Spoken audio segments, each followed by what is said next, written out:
Heritage carpentry. Good thing I didn't take the heritage carpentry course. Yeah, good thing. They might have taught you the wrong stuff. This is It looks the pretty good. antithesis of heritage carpentry. It is. Okay, so you got all these. What, you're just still chiseling that stuff out? Yeah, it's pretty much done. Oh, right here, Andrew. A little bit of I want to do that. A little bit of hairy canary. So there's all the stop transfers for the beams.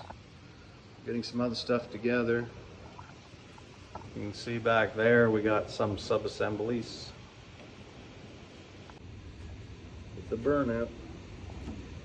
I like the There we- burn. Yeah, we like the burn. Makes us look modern.